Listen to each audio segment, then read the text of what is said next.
আসসালামু আলাইকুম।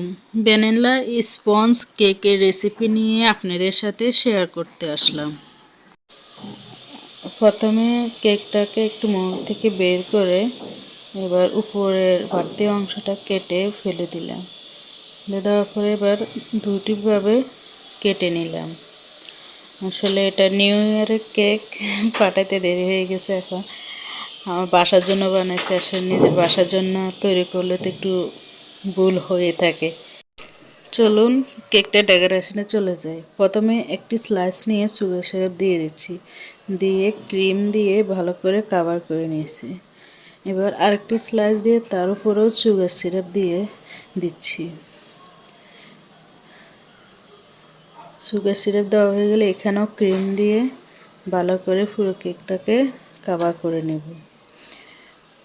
কাভার করার সময় একটু ধৈর্য সহকারে করতে হবে, যেন পুরোটা কেকের চারপাশে সুন্দর করে একটা ফিনিশিং দেওয়ার মতো ক্রিম লাগাতে পারি। ক্রিম লাগানো হয়ে গেলে এবার কেকটাকে ভালো করে একটু ফিনিশিং দিয়ে দিচ্ছি। ফিনিশিং দেওয়া হয়ে গেলে এবার চকলেট ক্রিম দিয়ে হাফ সাইড একটু কোট করে নেব।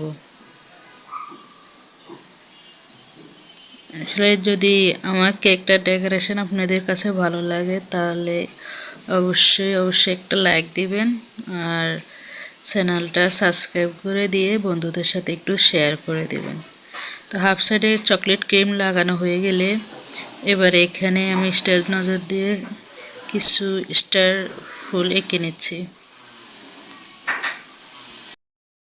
এখানে কোনো ভুল থাকলে অবশ্যই আপনারা কমেন্টে জানাবেন, আমি এটা সামনের ভিডিওতে ইনশাল্লাহ ঠিক করে নিব।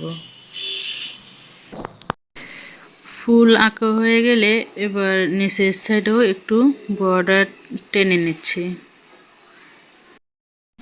এবার সাদা একটু ক্রিম নিয়ে সবগুলো ফুলের উপরে একটু একটু করে ক্রিম দিয়ে দিচ্ছি।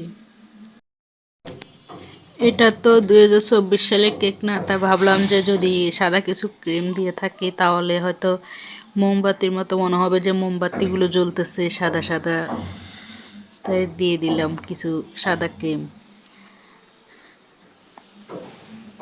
ক্রিম দেওয়া হয়ে গেলে এখানে 2024 একটু লিখে নিচ্ছি। লিখে নেওয়া হয়ে গেলে আমার কেকটা তৈরি। অবশ্যই জানাবেন আমার কেকটা কেমন হয়েছে। আল্লাহ হাফেজ।